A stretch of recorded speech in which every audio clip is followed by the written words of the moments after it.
Hey guys, how's it going? This is Memo Mendoza here, and I'm doing another summary of what I learned in Ty's 67 Steps program.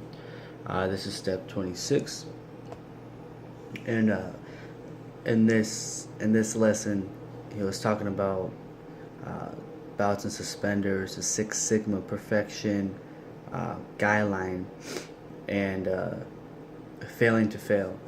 And basically, what I got from this is you always want a backup plan. You want to create your life around redundancy. I still have it. I should have looked that up, but I didn't. But basically, uh, having a backup plan for everything. Um, you know, in Murphy's law, what can go wrong will go wrong. You know, that's why it's always important to have your backups. Have at least two or probably more of everything. Like, an example, holy Jolie, this hair though. An example, babysitter. Say, babysitter went out of town one week. Didn't get a notice, and last minute you want to go like, or say I don't know. Let's just stick with it. All right, so say you needed a babysitter last minute. Your babysitter just can't do it tonight, so you're like, fuck, who's gonna watch my child? So that's why it's important to have backups, to everything, plan for the worst, and having that mindset that things will go wrong. Like, it will go wrong.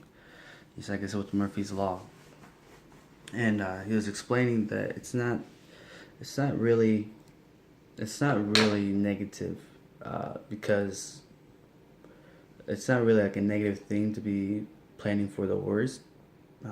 These are what I want to talk about is like it's called the F-22 exercise, and this is what I believe the Air Force people use.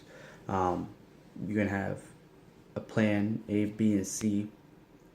So whatever you're gonna do, you want to have three plans. One of plan A would be what's the best and what's the best or let's see, what's the word? I can't think. The absolute best scenario, you know, positive, like, basically like a big dream. Like, if everything went right, this, and this will happen. And then letter B, the second one would be what's most likely to happen, right? So, you're gonna have ups and downs. You're gonna have some conflict here and there. That's what the most likely is. And then the third one would be worst case scenario. You don't have to go to extreme, but you want to plan for the worst case scenario. You're driving down your car or driving your car, your car, or let's say you try to start your car. You try to start your car, won't start, and there's no car around to help you jumpstart. So right then and there, you're gonna need a portable car charger, and that's something you're gonna have to need. Something you should plan for. Like, who's to say, you're running busy, you forget it, it's like dusk or dawn or whatever outside, and you leave your lights on. You know, it happens. Nowadays, cars are on auto, so that's cool, but, you know, like, who's to say that won't happen? Uh, so that's something I want to strive for, is to create redundancies in my life. Um, and for each of these steps, A, B, and C, you want to have a plan. You want to have a way to, like, if this were to happen, how would I plan to get out of it, or how would I build out of it? Like the worst case scenario plan, you're gonna need to find, all right, so if this happens, I gotta do this, and that to get out of it. Um, like Luzu, he was a philosopher. I'm not sure if I say his name right, but he said, you plan for stuff, or do what's hard when it's easy, and that's basically preparing for the worst before you get to that point. And there's another quote saying that dang, I forgot.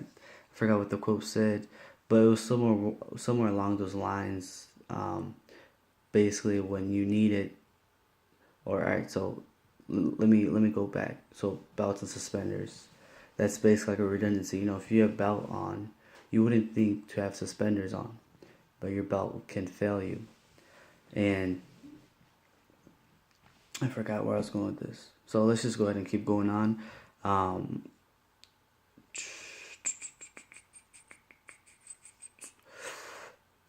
all right, so you want to build forgiveness. You know, be prepared. You know, don't make mistakes. In order to make no mistakes, is you got to plan for this type of stuff. There's another, I guess, tool. He said, keep your finger on the pulse, or keep a finger on pulse of things. It's sort of like an over the shoulder management. Uh, it's a it's like a follow up. You know, you want to make sure, you know, you check up on your accountants, you check up on your employees, make sure they're doing something right. You know, always trying to check up on them, and then if there's a problem arises, you can diminish it rather quickly, and it don't have to, and you can just cut the head off before it really escalates. Um, and also, he's talking about you really just want to make a system, create a perfect system so you don't make mistakes, and and let's see, yeah, you just gotta expect to fail. And also, I'm gonna be talking about the Six Sigma approach. I almost forgot about that. The Six Sigma approach is basically you don't want to.